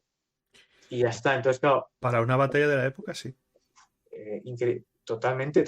Claro, no es en números una batalla tan grande como otras batallas de la época, para empezar, Sí. porque no podía haber en España ejércitos tan grandes sobre el terreno, porque no había recursos. Mucho más fácil mantener un ejército de 80.000 soldados en Flandes. Claro. Tienes ciudades, agricultura, comercio, tal, que en Cuenca. En Cuenca no puede, o en Albacete. Hay más de 30.000, imposible. Entonces, pero vamos, proporcionalmente las bajas son aterradoras. Y claro, la caballería, los portugueses, los ingleses, por supuesto los ingleses le echan la culpa de todos los portugueses, entre ellos luego se llevan a matar, consiguen escapar hasta Cataluña, pero la infantería es totalmente aniquilada, ¿no? Entonces, claro, ya lo que tenemos es en muy poco tiempo, en un mes, en el mes de mayo, esto es el 25 de abril, en las 3-4 semanas posteriores, se ocupa pues el Reino de Aragón, además con poca resistencia, y el Reino de Valencia, con algún episodio muy violento como el asedio de Denia o la toma de Játiva, brutal. Sí. Pero bueno, la ciudad de Valencia, lo que es la ciudad de Valencia se rinde sin... no tenía sentido plantear resistencia, estaba perdido. Y claro, el avance es espectacular. O sea, incluso hoy en día sería un avance increíble, porque es que son unos pocos cientos de kilómetros, ¿eh? Desde Almansa hasta Lérida y Tortosa. Sí. Incluso en una guerra moderna, contemporánea, ahora mismo lo estamos viendo en Ucrania, lo que cuesta, ¿no? Lo complicado que es, o sea, hacer un avance de 300 o 400 kilómetros. Es algo realmente espectacular, ¿no? Al extremo de que los ánimos estaban tan disparados en mayo de 1707 que casi se piensa. Los borbónicos llegan a fantasear con que la guerra se termina. Luego no es así, ¿no? Dura unos cuantos años más. Pero lo que queda claro es eso, que es la batalla decisiva. O sea, no es la De batalla hecho, que acaba la guerra, pero... una de las cosas que podríamos hacer reflexión es por qué después de Brihuega, por ejemplo, se alarga tanto la guerra. Sí, Porque pero fíjate que, o sea, eso es en diciembre del 10, sí, pero ya a efectos prácticos la guerra se acaba. O sea, al año siguiente, en ese invierno, del 10 al 11, empiezan ya las conversaciones en serio de paz. Y en el año 12 ya hay un alto al fuego tácito entre España, Francia y Gran Bretaña. O sea, Austria sigue con la guerra, sí. pero es ya una cosa perdida. O sea, y de hecho los franceses le ganan en el 12, en la batalla de Nene, a los austriacos de forma clara con Villars, el mariscal de Sí. Villars, que es el conjunto con Berwick, el mejor general francés. Y en España la guerra, pues, a ver, la guerra está localizada en torno a, no ya Cataluña, sino en torno a Barcelona y toda esa zona, ¿no? No ya el conjunto de Cataluña siquiera. Entonces la guerra realmente en España es del año 4 o 5 al año 10. Sí. Ya a partir de ese invierno, ya el año 11, ya está claro que la guerra está acabada para... De hecho, el archiduque Carlos se va porque muere su hermano mayor, José I, le corresponde el trono del imperio y claro, se plantea un escenario nuevo. O sea, los británicos tampoco tenían ningún interés en que hubiese un mismo monarca reinando en Viena y en Madrid. O sea, Sí. en fin, la realpolitik. Al final todo es política pura y dura. Cuando los británicos ven que los acuerdos comerciales que ellos le habían sacado al archiduque, más o menos, se los van a sacar a Felipe V a cambio de la paz y de Gibraltar, pues la cosa ya está sentenciada y es eso, en el año 11, realmente. Claro, siempre como una foto fija. Una cosa es el Tratado de Paz, pero lo que ha conducido a ese Tratado de Paz son un par de años de conversaciones. Pero vamos, que eso, que la batalla de Almansa y luego ya, digo, con la toma de Lérida en, Mm. en octubre, noviembre, que también es terrible, el saqueo de la ciudad, ¿no? Sí. Por las tropas borbónicas, las cosas como son. Luego ya la ciudad, lo que es, bueno, la ciudad, la fortaleza, capitula un poquito ya en noviembre, un poquito más tarde.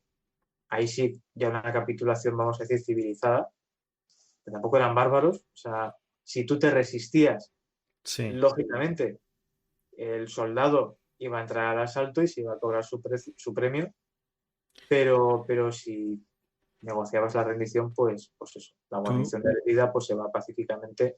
fíjate que esa es una cosa que pasa desde las 7 partidas, pasa durante toda la edad moderna, pasa en Flandes 500 millones de veces y siempre pasa igual.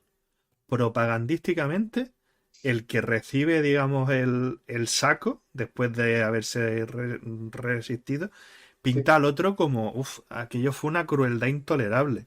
Dice, Pero vamos a ver, es que era eran las reglas de enfrentamiento. totalmente. Además, tenemos que pensar que es que los prisioneros de guerra, a ver, también está la reciprocidad. O sea, si yo trato bien en fin, va a ser algo recíproco. Cuando yo pierda, pues el otro me va a tratar a mí, me va a intercambiar, De hecho, gente que está en la batalla de Almansa, en el bando borbónico,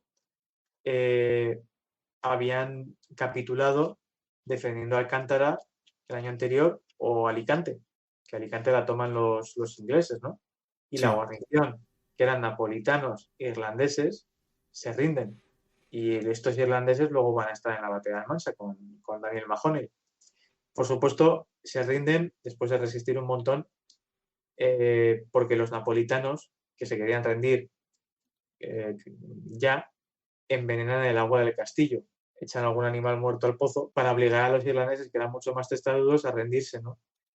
Pero bueno, los napolitanos siempre, a mí me hacen mucha gracia porque están siempre cambiando de... Vamos, ellos no tenían problema, cambiaban de bando fácil. Los sí. irlandeses, claro, lógicamente a un irlandés católico, pues no le hacía ninguna gracia caer en manos de los británicos. Pero aún así, pues eso, les liberan luego y les llevan a Cádiz, Mm. por ejemplo. Vamos. Entonces, es un tema también interesante, ¿no? El de los prisioneros de guerra y demás, que también trato en el libro. Hay un capítulo dedicado a eso, porque ya he dicho, ¿no? Hablamos de miles y miles y miles de prisioneros de guerra. Bueno, esa es una de las cosas por las que te quería preguntar para hablar un poco, si te parece, ya en la recta final. La dimensión humana, ¿no? Porque en el libro se habla de eso, de cómo se vive la guerra, cómo la viven los civiles, cuál era un poco el contexto de la vida en las regiones por las que van pasando estos eh, eh, ejércitos, ¿no? Y un poco, pues eso, para hacer un marco de qué es lo que pasaba antes, durante, después, el tema del alojamiento de las tropas, que es muy conflictivo, el tema de los matrimonios o de los amancebamientos entre los soldados y las mujeres locales, ¿no? Que generó cierta controversia. Entonces ese tema a mí me resulta muy Sí, en interesante. particular, eso que sí que mencionas, a mí me hace mucha gracia cómo el obispo de Cartagena, claro, en las ordenanzas de tiempos de Felipe IV, Ujú. se explicita muy claramente pues este tipo de cosas, ¿no? Pero claro, topamos con la iglesia. O sea, el Estado no quería que los soldados se casasen porque evidentemente eso iba a implicar que tendría que hacerse cargo de la viuda Sí, o de esos niños y demás. Pero claro, las autoridades eclesiásticas querían que esos soldados se casasen porque como iban a estar, bueno, de hecho yo me encontré a un soldado que había en Badajoz, sí. se había prometido con alguna mujer. En Cádiz había dejado embarazada a otra. Y en Cartagena Ajá. eh, se había casado de extranjis con el agravante de que se había casado con una chica que era de una familia ostracista. Ah, Y son creo que era capitán, no creo que no era soldado, creo que era capitán. Y son sus propios compañeros de regimiento los que alertan a las autoridades eclesiásticas: mira, tenemos este tío en el regimiento que es un pieza, que allá donde va, ¿no? Entonces era un problema, bueno, pues social, realmente. Pues claro, es una población flotante que, Ujú. pues, bueno, todos tenemos la imagen de las guerras de Flandes, ¿no? Con esas ciudades, ¿no?, en movimiento, y no es extremo, pero vamos, sigue pasando en el siglo XVIII y es un problema. Luego también está el problema sanitario. Sí, Previo al Mansa hay un problema de tifus que podía haber sido una auténtica tragedia en Murcia. Por eso, porque claro, claro, es que no tenemos cuarteles todavía. ya, Entonces, esta gente se tiene que alojar en domicilios particulares. sí, Es tremendamente conflictivo. O en algún edificio acondicionado al efecto, pero malamente. Y luego también, de hecho, por ejemplo, creo que en la propia Cartagena, uno de los coroneles borbónicos, en los meses previos al Mansa, ya de cara al invierno, claro, denuncia, ¿no?, que están sin techo. O sea, que están en un edificio que está medio en ruinas y que las condiciones son pésimas. Entonces, claro, eso era un foco de infecciones terrible. No, mm, luego encima la propia higiene de la alimentación, que eso es otro problema. Y ya, luego también en el caso de los enfermos, ¿no? Claro, tenemos por un lado a la monarquía que contrata la sanidad con particulares, con un asentista francés, de hecho, ujú, y luego también lo que es la iglesia, que sobre todo la Orden de San Juan de Dios se dedica al cuidado de enfermos, en este caso de los soldados, y hay también disputas, ¿no?, en ese sentido en cuanto a cómo se va a gestionar esto y demás, pero es un tema muy, muy, muy complicado. Y, y luego el tema, ya digo, en general las relaciones entre la población civil y lo militar, pues son complejas, son complejas. ¿Te encuentras historias bonitas? Por supuesto. O sea, no todo son personas, no todo es terrible, ¿no? No sí, son todo violaciones y demás, ¿no? Pero si es cierto, pues nuevamente tenemos que visualizarlo en la propia Almansa, cómo tenía que ser para una localidad como de tamaño mediano, ¿no?, para la época, con huertas y demás, con un cierto tejido agrícola, pero incapaz de asumir, ¿no?, eso, la carga de que te lleguen 30.000 tíos o más, claro, contando oficiales y, en fin, todo lo que va con ellos. Y la labor logística de abastecimiento de carne, pero sobre todo de cereal, de trigo y de cebada, es colosal. Tiene que estar en manos privadas porque es imposible que el Estado se haga cargo de ello. Y eso también, bueno, pues más o menos lo explico en el libro, tampoco me quiero mm, enrollar con esto.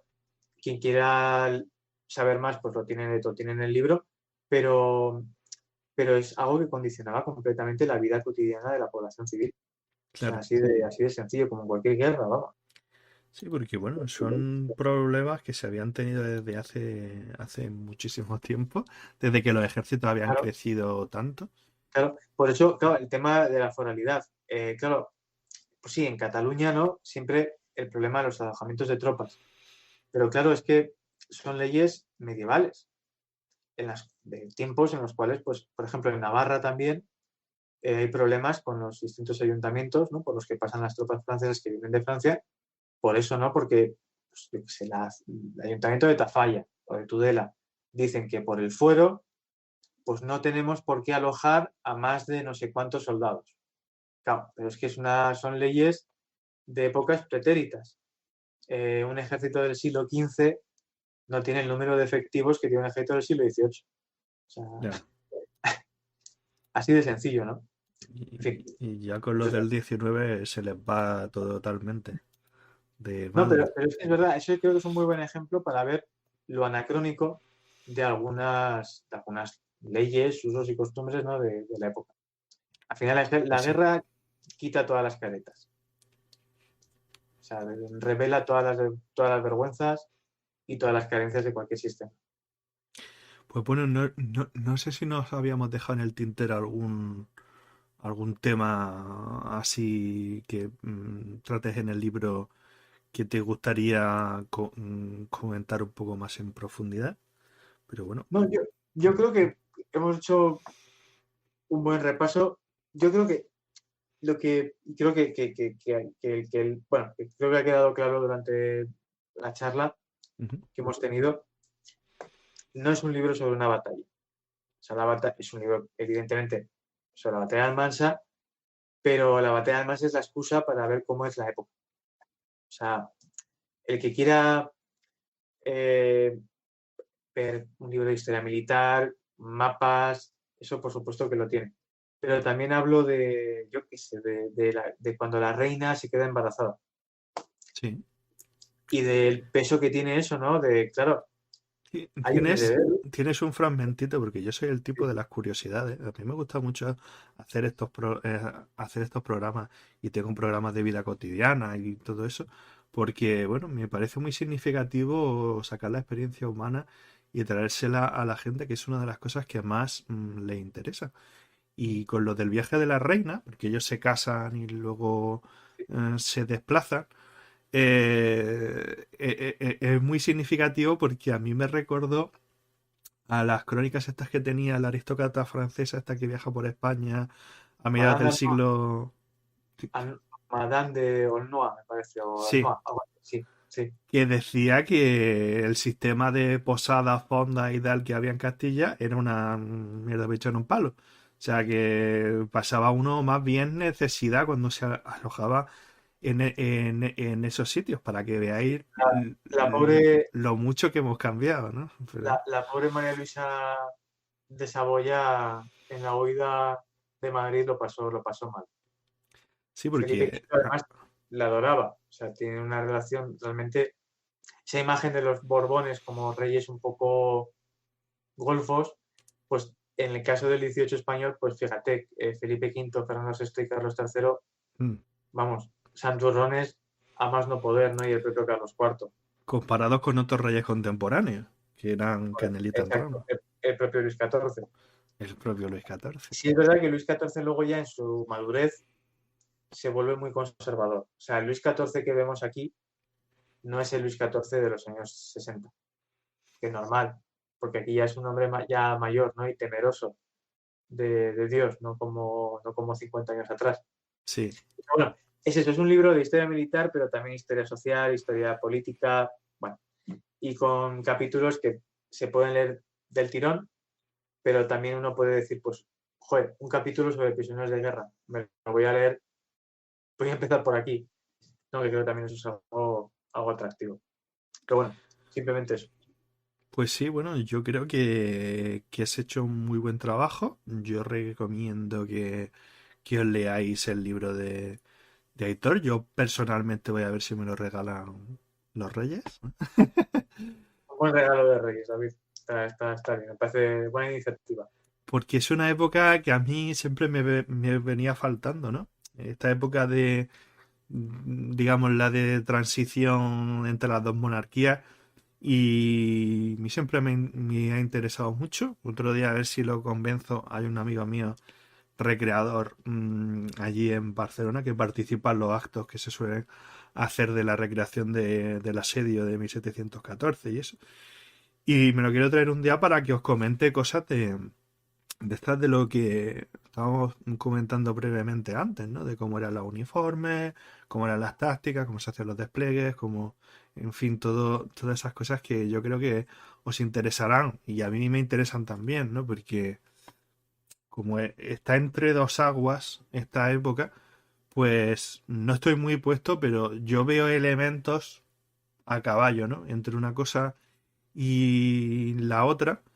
Y bueno, en general ya tenéis la suficiente rodadura los que llevéis en el canal para saber que en historia militar, cuando usted lea las palabras revolución militar, huya como de la peste, porque realmente no es que un día me levanto por la mañana y ha cambiado todo, sino que todo está enmarcado en procesos más o menos largos de experimentación, en fin. Totalmente. De hecho, lo comentábamos antes de entrar en directo, el cambio dinástico no es una ruptura que marque la historia de España un antes y un después. O sea, la propia oficialidad del ejército la hereda Felipe V de Carlos II. Lógicamente, o sea, los secretarios, ¿no? Los que van a ser luego los ministros borbónicos, son todos fruto de la administración de la monarquía de los Austria. O sea, pues eso, lo que tú has dicho, la historia es una evolución, no un reseteo cada X años. O sea, entonces, pues bueno, yo creo que todavía queda mucho para hacer del siglo XVIII. Pues sí, Queda pues un sí. montón, vamos. Así que ahí seguiremos dando guerra. Pues bueno, muchas gracias por haber estado aquí, por haber... No, a vosotros por invitarme. Yo, vamos, encantadísimo de estar aquí. A ver si podemos repetir la experiencia con cualquier otro tema de los que Cuando tú queráis. do- domines. Y bueno, como siempre digo para finalizar estos programas, lo primero es daros gracias a todos los que lo estáis escuchando. Lo segundo, os recuerdo que tenemos un vídeo por ahí de hace una semana, que si queréis mandarnos un audio, también vale un texto, ¿vale? Lo puedo leer yo, para felicitarnos las fiestas, porque voy a hacer un pequeño montaje para el día 31 con todo lo que nos habéis enviado. Pues que lo hagáis por favor y lo mandáis a el correo de belumartishistoriamilitar@gmail.com. Y ya sabéis que tenéis varias opciones para apoyar el canal si os gusta este tipo de contenido. Ya sabéis, como suele decir Francisco García Campa, hay programas de actualidad que mueven mucha más gente, pero uno de los buques insignias del canal es llevaros este tipo de programas sobre facetas de la historia militar un poco menos populares y que no escucharéis en ningún otro sitio. No digo que la batalla de Almansa sea una de ellas, porque no, es una batalla bastante relevante, ¿vale? Pero sí hemos llegado a hablar de cosas muy extrañas. Y para apoyar todo eso, pues tenéis varias vías, ¿no? Podéis darle a uniros al canal. Tenéis la opción de, que os la he puesto antes, de dar una cantidad, lo que vosotros queráis, a Francisco, que es el que mantiene todo esto, a través de Patreon, a través de PayPal y últimamente también a través de Bizum. Y lo muy importante, como suele decir Francisco, y se lo voy a copiar, ya sabéis que este viaje tiene un precio y este precio es que le deis a me gusta, que compartáis con vuestros amigos y que pongáis comentarios en la caja de comentarios. Y sin más, pues nos despedimos ambos de todos vosotros, agradeciéndoos que hayáis estado en el directo o en el diferido.